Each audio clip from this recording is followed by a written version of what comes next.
Good morning. My name is Teresa Poole, and I have the honor of being your worship associate this morning. I use she, her pronouns, and we want for you to take a moment to put your cell phone, including myself, into worship mode. We're welcoming everyone here at the Unitarian Universalist Church of Roanoke, and we want to do a special welcome to those who are joining us for the first time. We hope that you will stay to join us for coffee hour in the fellowship hall after the service. We have some great goodies this morning, including some gluten-free and dairy-free, so that everybody can join in with us. Let's take a second, stand up, and wave to those who are watching from home. And for those who are online, if you wish to share joys and concerns during the Lifelines portion of the service, please put those in the chat within the next 15 minutes. We acknowledge that our church resides on the traditional lands of the Tutelo and Monacan nations and was later farmed and developed through slave labor. We recognize and respect the ongoing connection to this land by generations of Black, Indigenous, and other people of color. May our gratitude and fellowship here echo that rich history. Please join me in reciting the words of welcome.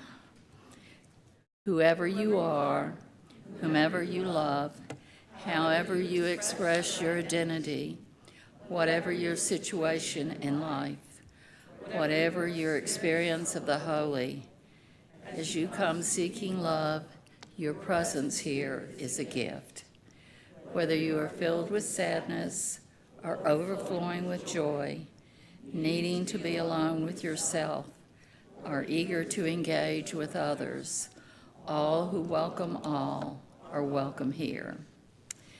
In our covenant, we commit to supporting each other with respect and direct communication as we work in community to explore spiritual growth and be a force for good in the world. And now, La Hot Club Day, Big Lick.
Yes, that was awesome. Thank you.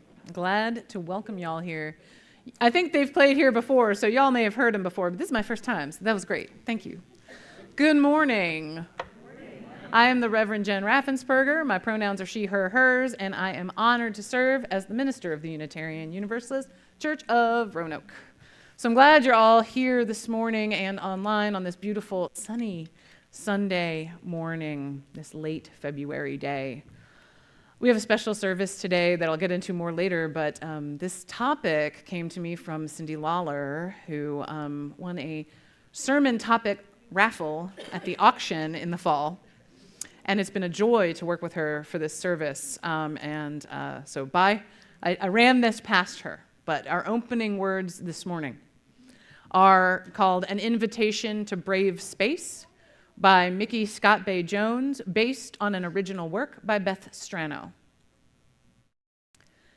Together, we will create brave space, because there is no such thing as a safe space. We exist in the real world. We all carry scars, and we have all caused wounds. In this space, we seek to turn down the volume of the outside world. We amplify voices that fight to be heard elsewhere. We call each other to more truth and love. We have the right to start somewhere and continue to grow. We have the responsibility to examine what we think we know. We will not be perfect. This space will not be perfect. It will not always be what we wish it to be. But it will be our brave space together, and we will work on it side by side. So at this time, I would ask Teresa to... I didn't light the... Here. Nope. You're not going to get your bonus this week. I know. Here. No, this is great. We got it. Yep, thank you. We join with Unitarian Universalist churches, congregations, communities around the nation and the globe in lighting our chalice this morning, the symbol of our living tradition. We know that we light it here so that we remember its light in our hearts throughout the week. May the light we now kindle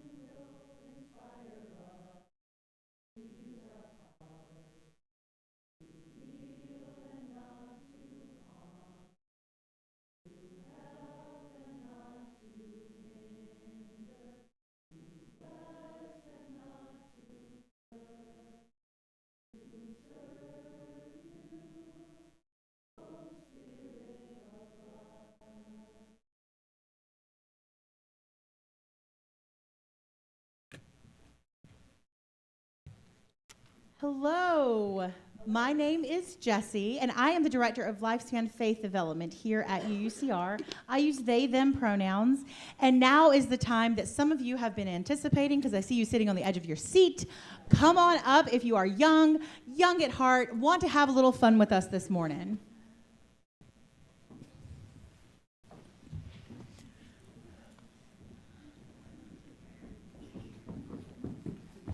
As you make your way up, I have a quick question. Has anyone ever seen a sticker on a door or on a water bottle or something that says safe space or you are safe with me? Has anyone seen that? No. Okay, well, I have. My sister has one on her door. She teaches at Texas A&M University, way out in College Station, Texas. And she has one on her door that says, you are safe with me. She has also been through a lot of training to be able to tell people that.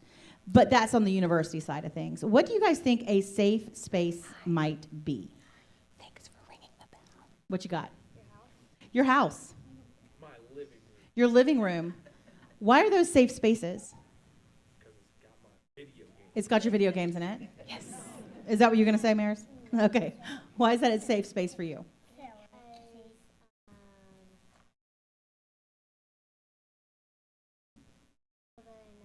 People that you know are there. Your family is there. What else? I can express myself. You can express yourself. What are other things that might make a place safe or welcoming, or as we heard in that poem, brave? Maximum security. What else? Your room. Space to be you. Space that you own. No? Anything else? Well, we're going to go on a scavenger hunt today. This is our safe space scavenger hunt. Ooh. And the first thing on it, we're going to do a couple things together. So, the first one is, can you see the greeters today? Stand up and look around. Do you see a greeter? Greeters, you might need to wave. Oh, I see somebody. Stand up. Look by the door. Give her a wave.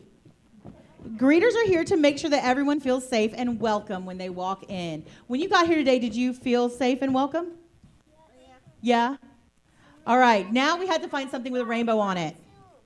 Does anybody have anything with a rainbow on it? Oh, there's one up there. Look around. Are there other rainbows in here? I got a rainbow. Yeah. These rainbows tell everybody outside that we love and welcome everyone. All right, we got one more thing to look for before we leave this room. Locate the camera at the back of the sanctuary. Look, do you guys see the camera back there? Yeah. This helps people join us from outside the church building. Did you know that Safe Space can be online too? That we can be brave online too? Yeah. Yeah? Are you guys ready to go on a scavenger hunt? Yeah. All right, take a sheet of paper. Mine? Yeah, help me pass them out.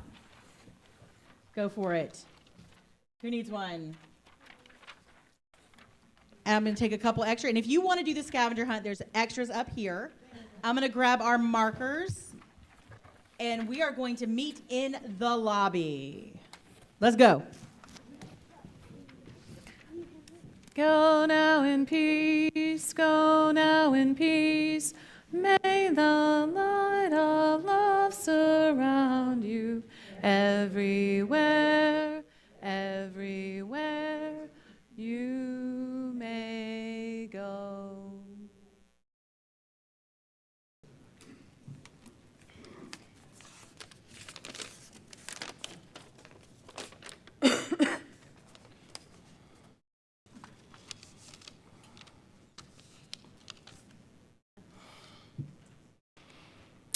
My poem is called Water Striders, and Jessie was good enough to take this poem, and we'll find out what she's done with it. What now to make of our safe spaces? When retreat risks capitulation, when sanctuary yearns to lock its doors against an angry nation we yet call ours. Consider the water striders, those long-legged fragilities who hunt and dance across the miracle of surface tension. That liquid resistance, where molecules cohere most fiercely against the parching predations of ravening air. May we make our safe spaces open places of gentle waters roused by history's urgent winds, holy havens of supple order, where the bonds that buoy us best are strongest under threat.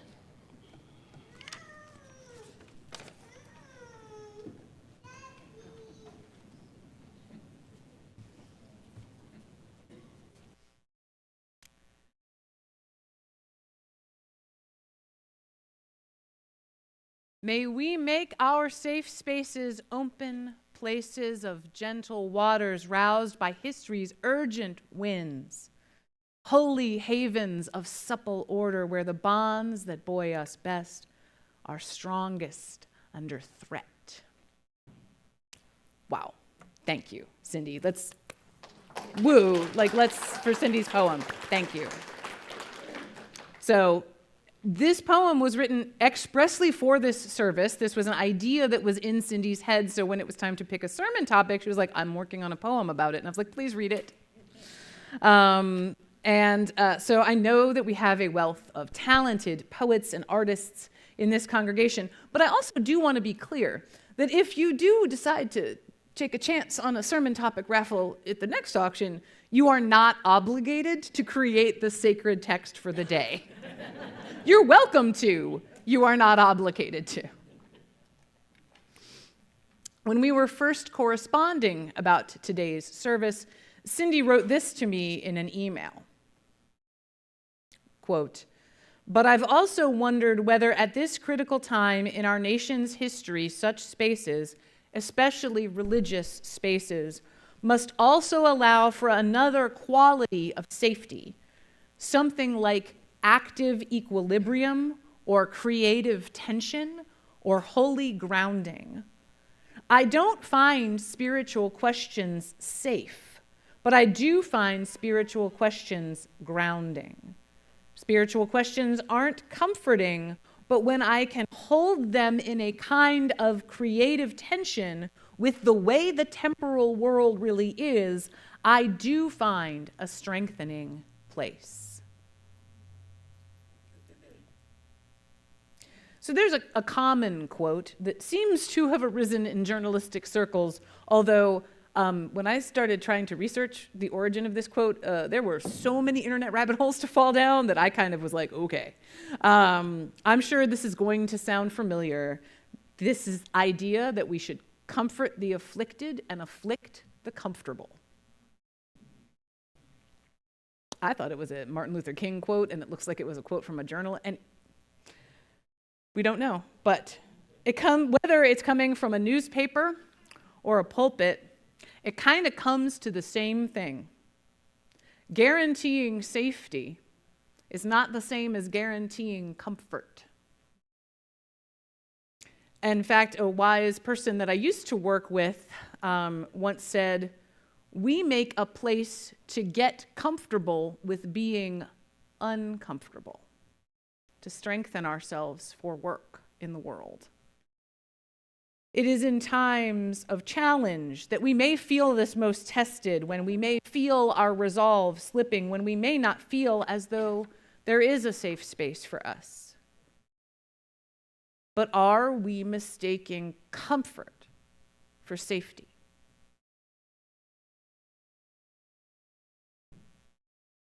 Together, we will create brave space, because there is no such thing as a safe space. We exist in the real world. We all carry scars, and we have all caused wounds. In this space, we seek to turn down the volume of the outside world. We amplify voices that fight to be heard elsewhere.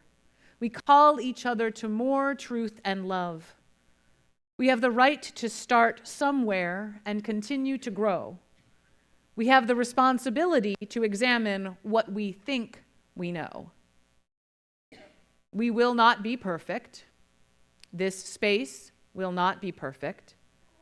It will not always be what we wish it to be, but it will be our brave space together, and we will work on it side by side.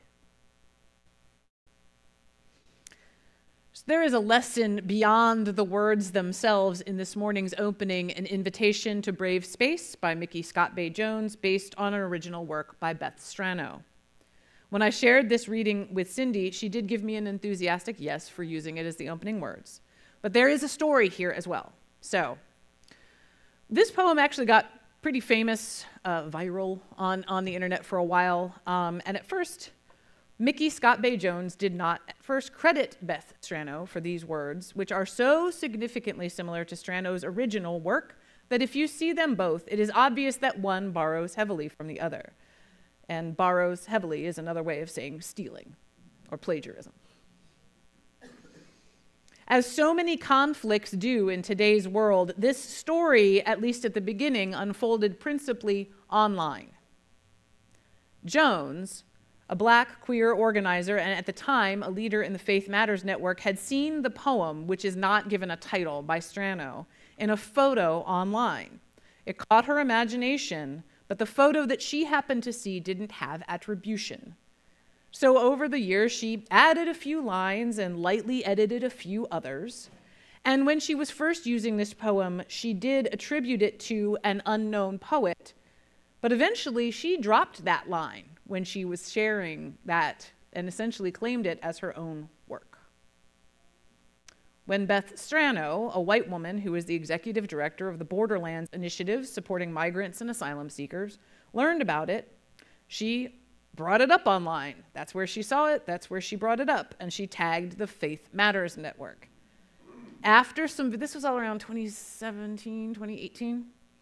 After some very public back and forth, something happened. Strano and Jones met on Zoom, one-on-one, just two people talking. And after that meeting, Jones accepted the responsibility for what she had done, and she publicly acknowledged that it was plagiarism. The words are now properly attributed the way that we did this morning, as Jones' work based on Strano's. Now, we don't know exactly what happened in that conversation. What we do know is that both of these women do work, have worked, continue to work for justice in the world, and that, as the poem says, we exist in the real world. We all carry scars and have all caused wounds.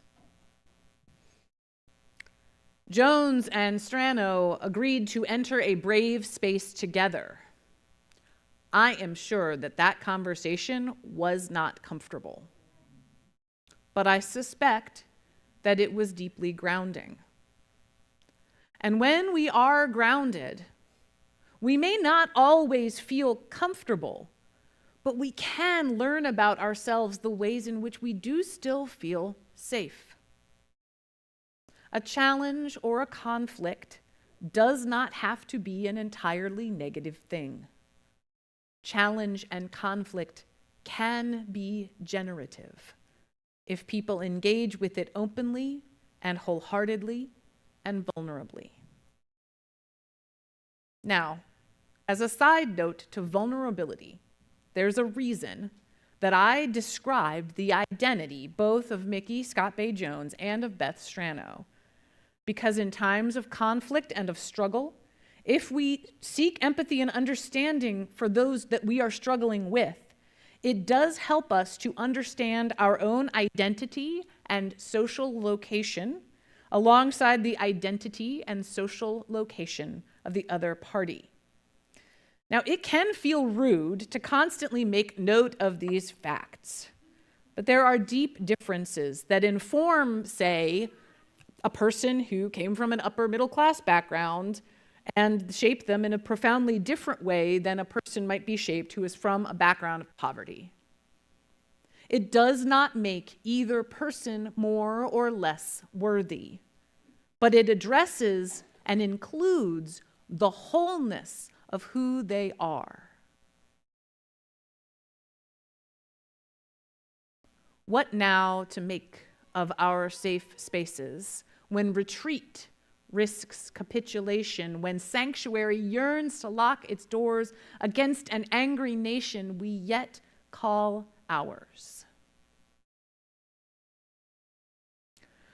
Perhaps talk of identity and online plagiarism discussions at this time feels like rearranging the deck chairs on the Titanic. But there is a place here for all of this. When the world outside feels chaotic, when we find ourselves unable to keep up with the tide of news, even as we still struggle with the day-to-day reality of our own lives, of course we want comfort. There's nothing wrong with wanting some comfort. But if we create for ourselves too comfortable of a space where we have the privilege and ability to shut out the changes in the larger world, then we also risk, as Cindy notes, capitulation. We hand over the shared destiny of humanity saying, look, as long as I'm okay, I can hang out here. The heck with everybody else. As long as I haven't lost my job, or seen my spouse deported, or found my passport shredded, or lost a friend or a loved one to police violence, or witnessed a mass shooting, or had my life threatened by a pregnancy that both I and my doctor were only allowed to have limited control over. But what about our children? What about our friends? What about our neighbors?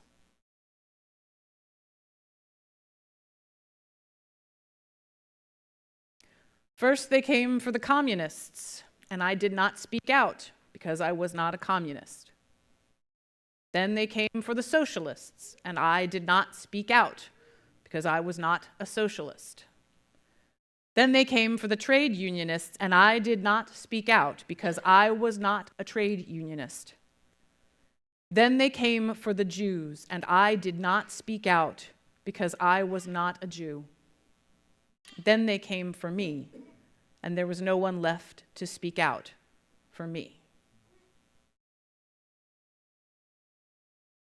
These very famous words by Pastor Martin Niemöller are being shared far and wide just recently that I have seen, and I have also seen them being updated to align with our current situation. So there's something important to note here about Niemöller's identity.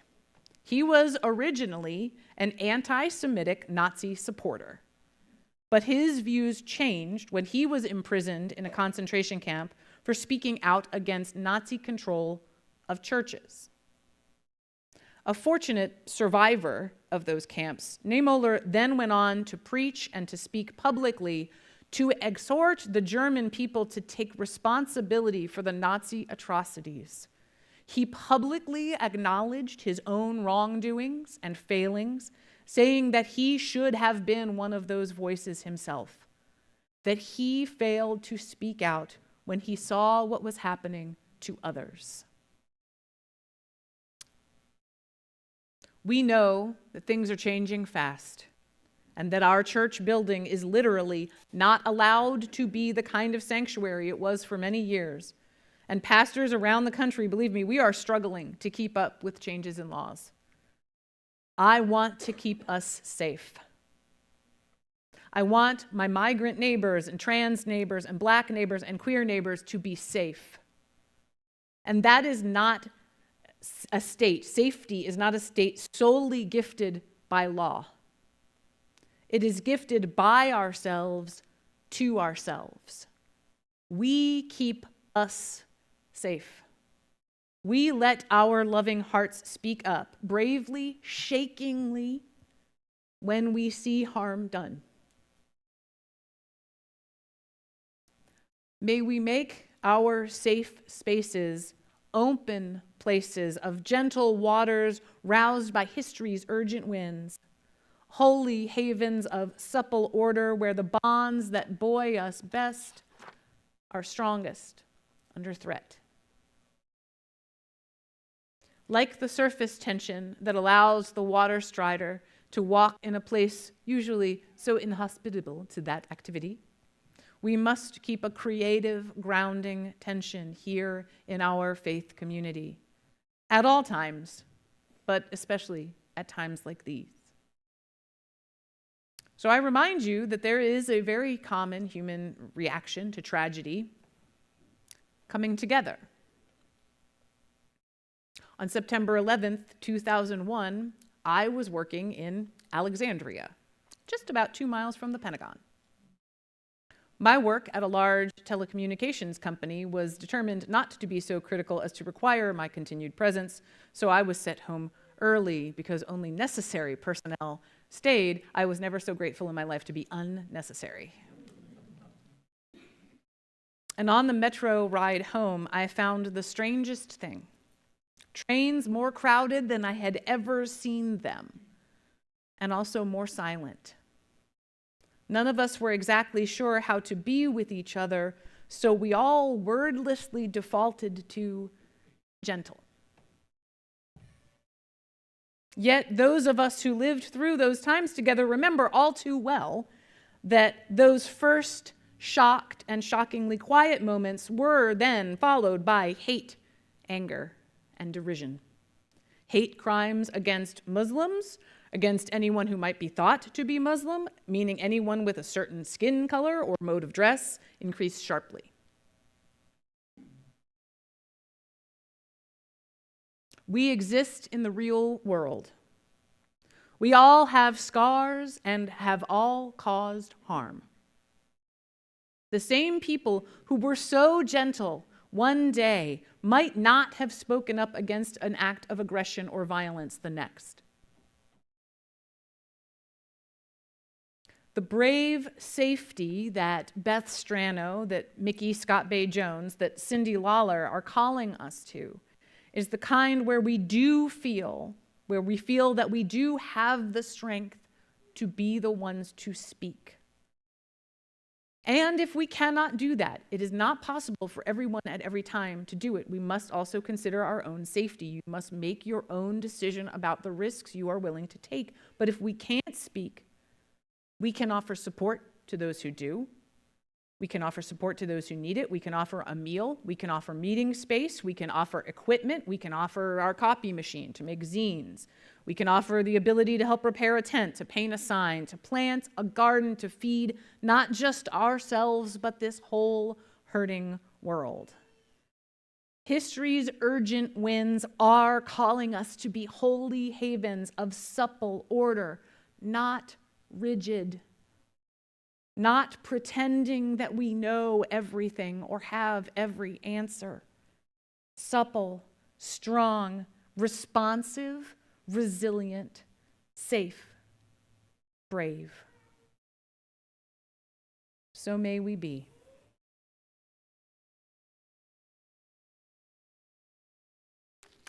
We're going to have a few moments of quiet meditation.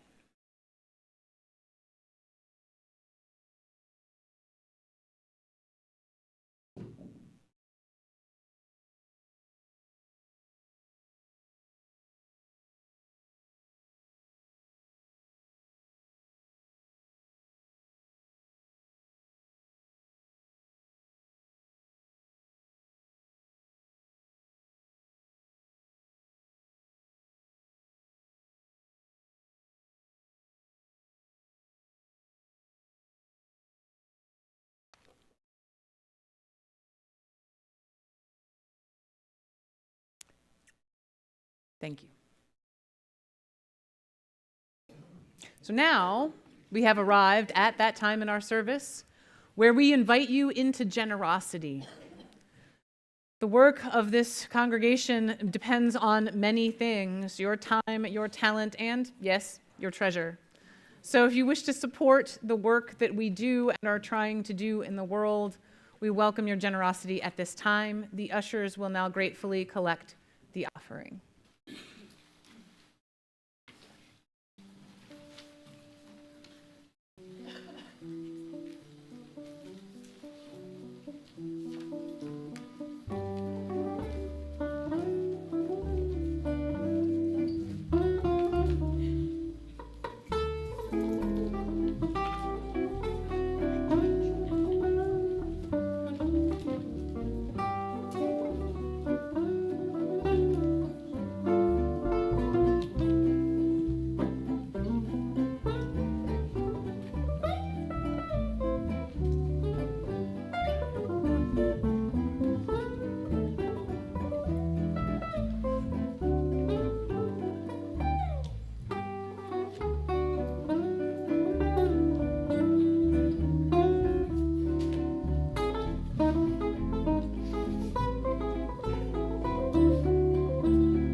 Thank you.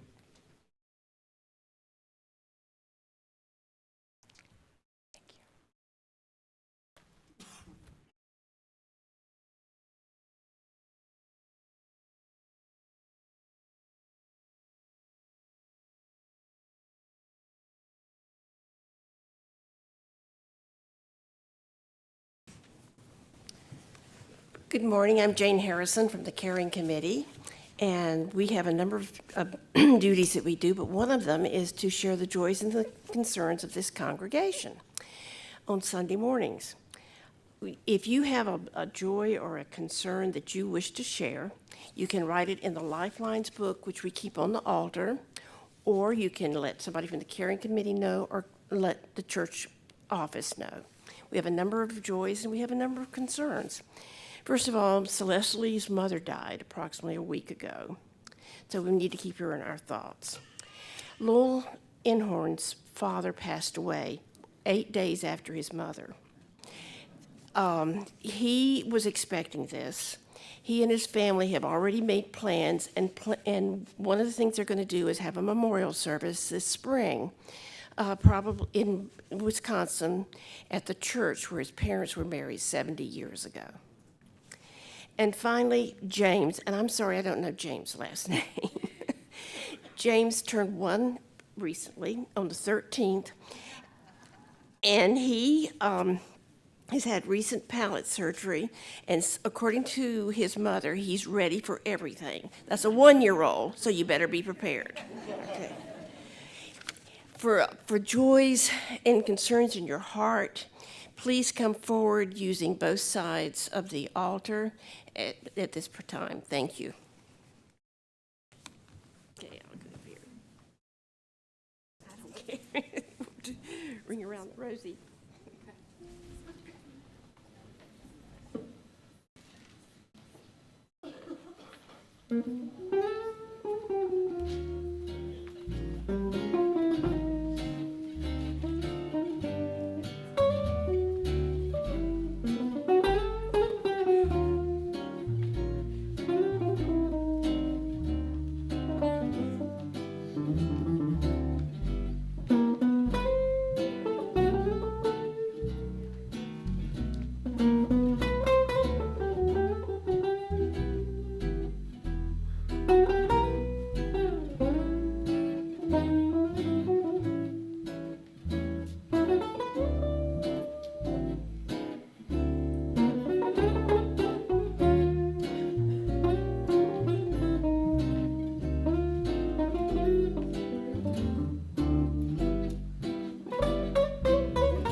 Oh. May every prayer represented here be heard, and may your heart find comfort in this weekly ritual. I invite you, I've gotten ahead of myself. I try and pick one thing every week, in this tide of things we could be lighting candles for.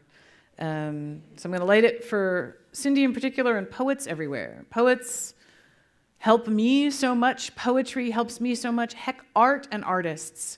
If you're out here doing art or appreciating art or thinking about art or discussing art and letting your hearts have a moment of joy in the face of everything, this one is for you.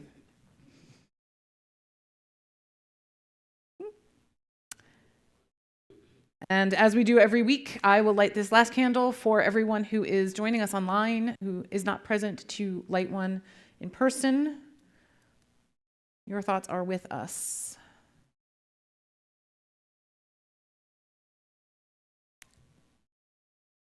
And I'll do this from out here and not stand in front of y'all anymore. So if you join me just for a brief moment of prayer and reflection, you can settle into your seat. Make yourself comfortable. Feet flat on the floor. You can close your eyes if that's comfortable for you, or soften your gaze or glance downward.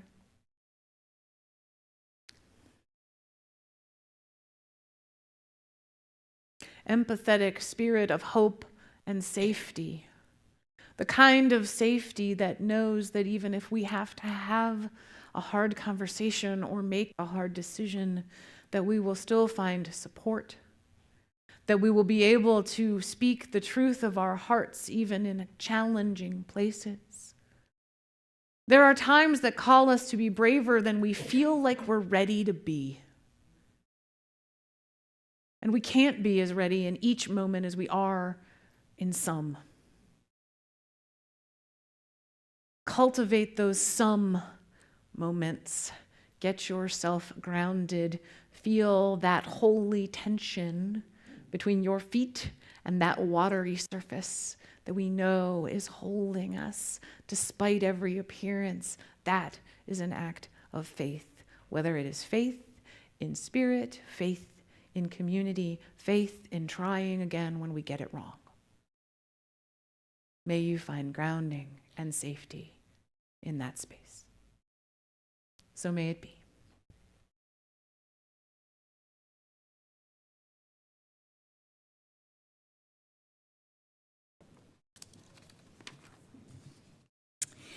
And now, as we draw to the end of our time together in worship this week, we turn our attention from within our own community and their joys and concerns, and we prepare to engage with the world in the week ahead.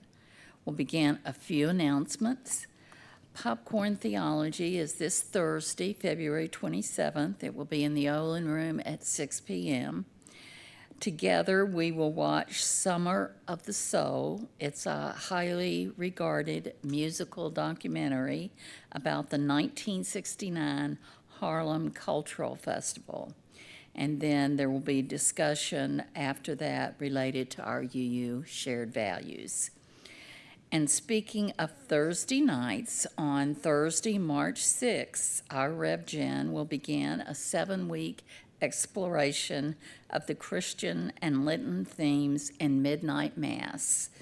It's a limited 7-part Netflix series. We'll watch an episode every week and then discuss the themes within each one, giving particular attention to the explicitly Christian ideas and tropes. This is a horror series, and content advisories will be made available. Overall, this discussion group is recommended for ages 15 and up, and we'll meet from 6 to 8 p.m. each Thursday during Lent. And if you have any questions about that, you can email revgen@uuroanoke.org. More announcements can be found in the weekly newsletter, and if you're not receiving our weekly newsletter but would like to, please contact admin@uuroanoke.org. And now we will welcome Dotsie Clifton to speak about this year's public radio drive. Dotsie, come up here to the microphone, please, so the people online can hear you. Yeah, no, come up, yes. Okay, this is something we do twice a year, and I think we're all looking for something small step we can make to save our democracy, and this is a good first step, is by donating to WTVF Radio IQ through UUCR. 100% of your donation goes straight to the station to keep balanced, factual information on the air as we seek understanding of the chaos surrounding us. At the same time, you're spreading the word to listeners about the welcoming, questing spirit of UUCR. This money goes to give announcements about who we are and what we stand for. And our goal is to maintain what we currently have on UU area announcements of 11 aired each week. But to keep these going, we need donations through the church. So please write a check with Fund 1050 in the memo line, or give through the UUCR website by April 15th to help get the word of loving kindness and welcome through the airways. And if you have any questions, my name is Dotsie Clifton. My number is in there. No, I wasn't going to give my number. It's written down. Anyway, find me, and I'll be here after church if you have questions. Thank you, Dotsie. Thank you. Okay. Don't do it. Okay. And now I will invite Teresa to extinguish our chalice as we did at the start of today's service. We will now join with Unitarian Universalist congregations and churches around the country and the world, extinguishing the actual physical chalice and flame in our sanctuary, knowing that that flame of our faith continues to burn within our hearts as we go face the week ahead.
Heck yeah. Thank you. So thank you. So I have a couple of thanks before we get to the benediction. So thank you, Le Hot Club du Big Lick, for being here today and providing us with beautiful music. Thank you again, Cindy, for your amazing poem. Thank you, Teresa, who stepped in. Cindy was going to be the worship associate for the whole thing, but she's had some goo. So she asked if it would be possible, she coughs right now, she asked if it would be possible, like 2 days ago, if it would be possible to just read the poem, and Teresa said yes. So thank you, and of course thank you as always to tech folks and everybody watching online.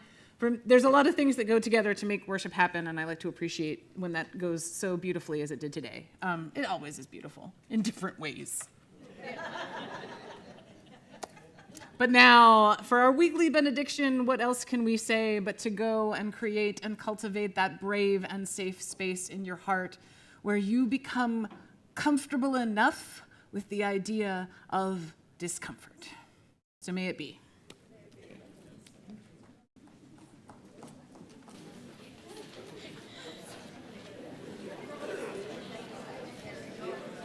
Thank you so much. You really was. Yes, it was a great job. It was great. I mean, this is the first time I've heard them. They're fantastic. Yeah, they're at, They're playing somewhere tonight. yeah, they're playing down in the village. I was almost gonna. I should have checked it before because I could have said that, but promote themselves. They don't have to promote themselves here. I'm sure they've got people. They can come up and ask. It's, yeah, it's, Bonnie's already